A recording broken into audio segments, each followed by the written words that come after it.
Good morning to all of you. My name is Ashok Verma. आप सभी का स्वागत है अल्फा साइंस क्लास कोचिंग में। आज जो है हम लोग RRB group D NTPC and other railway exam के जो पेपर प्रीवियस ईयर पेपर आए उनका डिस्कशन करेंगे। और जिन दोस्तों ने अभी तक चैनल को सब्सक्राइब नहीं किया है, अल्फा साइंस कोचिंग जो अपना चैनल है इसको सब्सक्राइब कर लीजिए और इस वीडियो को ज़्यादा से ज़्यादा शेयर करें जिससे कि अधिक से अधिक लोगों के पास पहुंच सके, उनका फ़ायदा हो सके। तो क्लास स्टार्ट करते हैं। आज का फर्स्ट क्वेश्चन है, किसी वस्तु का चंद्रमा पर भार पृथ्वी के भार का कितना गुना होता है। तो फर्स्ट क्वेश्चन है आपका, तो आपको जानकारी होनी चाहिए चंद्रमा का जो भार है। देखिए, भार जो है, भार और एक द्रव्यमान होता है, ये दोनों अलग अलग चीज़ें हैं। भार बदलता रहता है लेकिन किसी भी वस्तु का द्रव्यमान नहीं बदलता। ओके, द्रव्यमान जो है फिक्स रहता है। तो चंद्रमा का जो द्रव्यमान है वह जो है पृथ्वी के द्रव्यमान से काफ़ी कम है। तो ऐसा होता क्यों है? क्योंकि जी का जो मान होता है, गुरुत्वाकर्षण का जी का जो मान होता है वो चंद्रमा पे वस्तु का और पृथ्वी पे ये दोनों अलग अलग होते हैं। इस कारण जो है, यदि कोई वस्तु मान लीजिए, एक फॉर एग्जांपल ले लेते हैं, फिर अभी इसका आंसर देखते हैं। मान लीजिए पृथ्वी पे कोई वस्तु 60 किलो की है। कितनी है? 60 kg।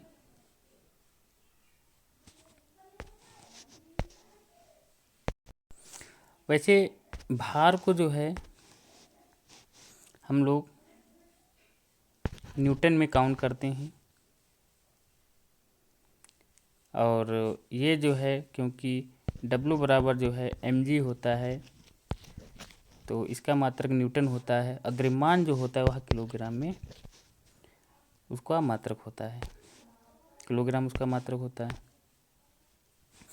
तो यदि पृथ्वी पे किसी वस्तु का जो है भार 60 न्यूटन है तो वह चंद्रमा पे जो है केवल 10 न्यूटन ही वहाँ पे दिखाएगा। ठीक, कितना कम हो गया?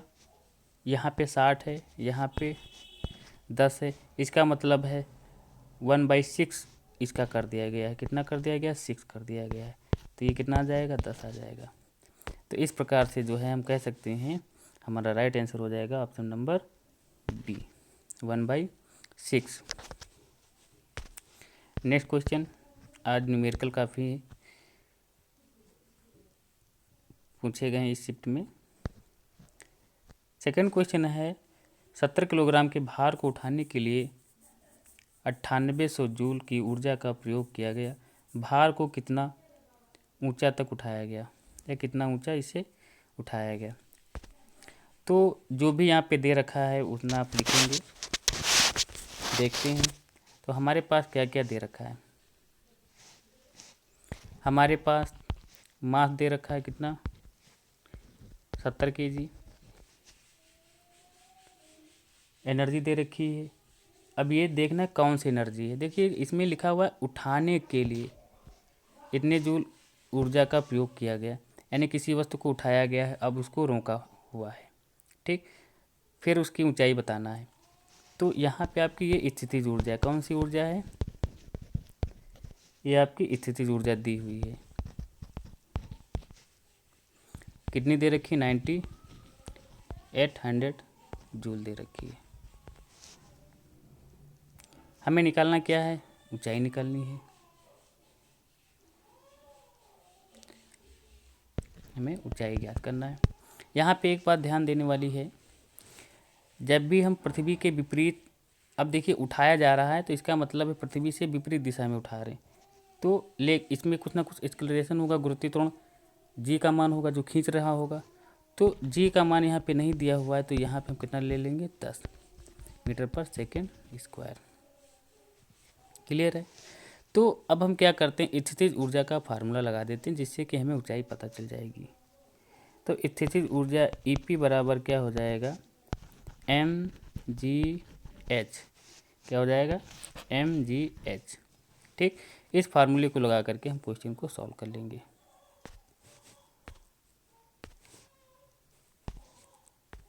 तो हमने देखा P equal to mgh, m कितना है 70, यहाँ पे P हमारे पास कितना दिया हुआ है 98, 100, M कितना था हमारे पास 70,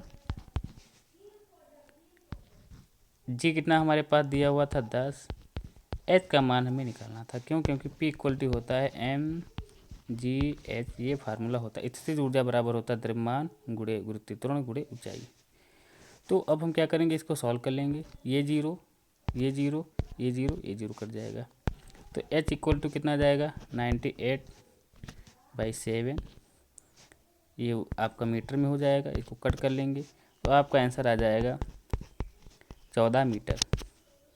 ऑप्शन देख लेते हैं, ऑप्शन नंबर ए आपका राइट आंसर हो जाएगा। Next question, question number third. Question number third, अधिक अंतरकोशीय प्रसार के लिए कोशिकाएं विरल रूप में संरचित होती हैं। ये क्वेश्चन अभी पिछली क्लास में, हमें लगता है फर्स्ट क्लास में हम लोगों ने डिस्कस किया है। तो इसका आंसर हो जाएगा, राइट आंसर इसका हो जाएगा पैरेन्काइमा। हमने बताया था कि ये कोशिकाएं होती हैं, इनके बीच में स्पेस होता है, अंतरकोशीय, इंटर सेलुलर जो एक्सपेंडिचर होता है या प्रसार होता है, जो बीच में गैप्स होता है, वो पैरेन्काइमा में पाया जाता है। और ये पैरेन्काइमा जो आपका जो टिश्यू होता है, ये ऊतक होते हैं, ये अधिकतर जो आपके जलीय पौधे होते हैं उनमें ज़्यादा पाया जाता है, उन पत्तियों में होता है, जिससे कि वो पानी के ऊपर तैरते रहते। क्यों ऐसा होता है, क्योंकि स्पंज बन जाता है। ओके, समझ में आ गया होगा आपके सभी के। नेक्स्ट क्वेश्चन, क्वेश्चन नंबर 4, किस परमाणु संख्या वाले तत्व के रासायनिक गुण मैग्नीशियम के समान होते हैं। तो यहाँ पे मैग्नीशियम के समान जो है रासायनिक प्रॉपर्टी, इसमें से कौन सा प्रदर्शित करता है, इसके बारे में बोला जा रहा है। तो अब क्वेश्चन देख लेते हैं।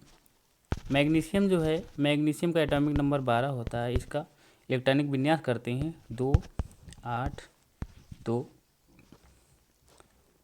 इसका मतलब है लास्ट में कितना आ रहा है, 2 आ रहा है। यदि आप 19 का करेंगे तो 19 का करेंगे तो 19 में जो है 2, 8, 8, 1 बचेगा। तो यहाँ पे 2, यहाँ पे इसका मतलब ये नहीं हो सकता। 13 का,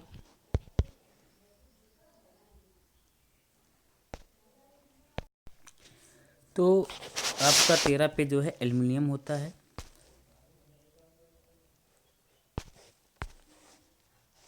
एल्युमिनियम आपका कलर चेंज कर लेते हैं, एल्युमिनियम आपका 13 होता है। पोटेशियम आपका जो है कितना 19 होता है। तो इसका निकालेंगे 2, 8, 3, यहाँ भी नहीं लास्ट में 2 आ रहा, क्योंकि ये सेम प्रॉपर्टी 2 आना चाहिए। तो बचा हमारे पास कितना 4। 4 किसका होता है, बेरिलियम का होता है। बेरिलियम का कितना होता है, 4 होता है। तो बेरिलियम का जब एटॉमिक नंबर 4 होता है तो इसका इलेक्ट्रॉनिक विन्यास करेंगे तो 2, 2। तो अब हम देख पा रहे हैं कि यहाँ पर भी 2 है, यहाँ पर भी 2 है। तो बेरिलियम ही ऐसा तत्व है जो मैग्नीशियम के साथ रासायनिक प्रॉपर्टीज शेयर करता है, यानी उसके समान की रासायनिक प्रॉपर्टी। ऐसा क्यों होता है, क्योंकि मैग्नीशियम जो है, बेरिलियम जो है मैग्नीशियम के ही वर्ग का तत्व है। Okay, next question. तो यहाँ पे राइट आंसर हो जाएगा option number D. Question number 5, question number 5 जो है बहुत ही सिंपल सा क्वेश्चन है। क्वेश्चन नंबर 5 में देखिएगा, लिखा हुआ 25 ग्राम में, यानी कि सल्फ्यूरिक एसिड का जो है 25 ग्राम में कितने मॉलिक्यूल होंगे, ये क्वेश्चन कह रहा है। तो यहाँ पे कुछ बातें आपको याद रखनी है। पहला, सल्फ्यूरिक एसिड का तो आपको एटॉमिक नंबर निकालना है, सॉरी अणुभार निकालना है, इसका मॉलिक्यूलर मास निकालना है। तो H2SO4 का जो है अणुभार, तो अणुभार निकालने के लिए क्या करना होगा, हाइड्रोजन का एटॉमिक नंबर 1 होता है, 1 की गुणा 2 से कर देंगे, क्यों, क्योंकि 2 हाइड्रोजन है यहाँ पे, प्लस सल्फर का 32 होता है, सल्फर का 1 मॉलिक्यूल है तो 32, प्लस ऑक्सीजन का atomic number, sorry atomic number नहीं, यहाँ पे एटॉमिक मास लिया जाता है,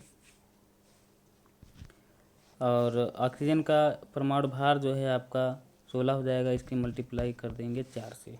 ओके, तो इस प्रकार से हम देखेंगे 2 प्लस 32, ये 32 जो है ये आपका परमाणु भार है, किसका, सल्फर का,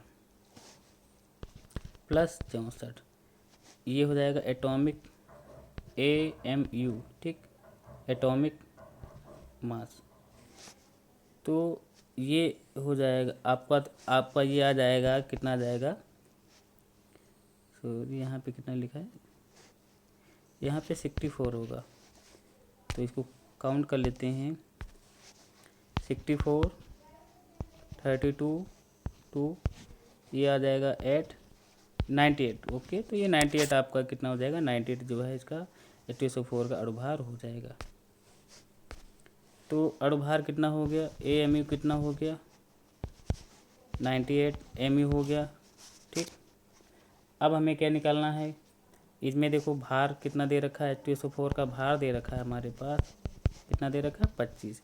तो मोल निकालने का एक फार्मूला होता है, मोलों की संख्या निकालने के लिए फार्मूला होता है, मोलों की संख्या बराबर होता है पदार्थ का अणुभार, सॉरी पदार्थ का भार जो होता है वो ग्राम में होता है, पदार्थ का भार ग्राम में बटे पदार्थ का अणुभार, क्या होता है, पदार्थ का अणुभार, ये फार्मूला हमें लगाना होगा। तो ऊपर क्या लिखा हुआ, पदार्थ का भार, ठीक, नीचे पदार्थ का अणुभार, अब भार किस में होगा, पदार्थ का ग्राम में होना चाहिए, और ठीक। ओके, चलिए देखिएगा, तो मॉलिक्यूल मोलों की संख्या, तो जो है भार हमारे पास कितना दे रखा था 25, अणुभार कितना आया था 98, इसको हम कट करेंगे, तो इसको कैलकुलेट करने के बाद आपका जो है आंसर आ जाएगा 0.255 मोल। ओके, तो ऑप्शन नंबर डी आपका राइट आंसर हो जाएगा। नेक्स्ट क्वेश्चन, परमाणु के भीतर न्यूट्रॉन द्वारा प्रोटॉन पर आरोपित बल क्या कहलाता है। तो ये जो तो यहाँ पे आपका राइट आंसर हो जाएगा nuclear force.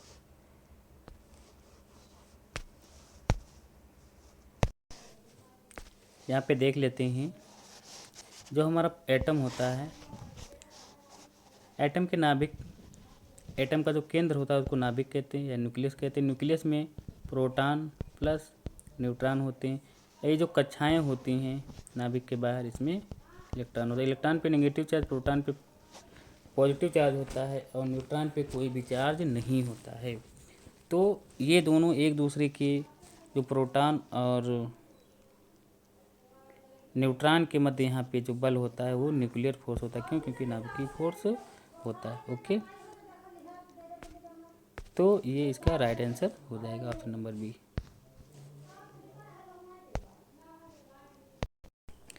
Next question, question number 7, oxygen के सापेक्ष क्लोरीन की संयोजकता। तो यहाँ पे इसका राइट आंसर हो जाएगा ऑप्शन नंबर डी। बहुत ही सिंपल सा क्वेश्चन है। ऐसा क्यों होता है? क्योंकि आपको पता होगा क्लोरीन जो है इसका एटॉमिक नंबर 17 होता है। इसका इलेक्ट्रॉनिक विन्यास करेंगे तो 2 8 7, तो बाहरी कक्षा में यहाँ पे 7 इलेक्ट्रॉन होते हैं जो कि संयोजी इलेक्ट्रॉन कहलाते हैं। ठीक, तो इसका राइट आंसर 7 हो जाएगा। Next question, question number 8। Question number 8 जो है आपका, क्वेश्चन नंबर 8 कह रहा है कीटोन के साथ समाप्त होने वाली हाइड्रोकार्बन श्रृंखला के अंत में लगाया जाने वाला प्रत्यय क्या है। तो यहाँ पे आपका ऑन राइट आंसर हो जाएगा, क्योंकि कीटोन जो है इसका फार्मूला होता है CnH2n+1 का होल 2, और ये आपका कीटोन ग्रुप का, ये कीटोन का जो है आपका ग्रुप होता है। इसको हम लोग इस प्रकार से लिखते हैं,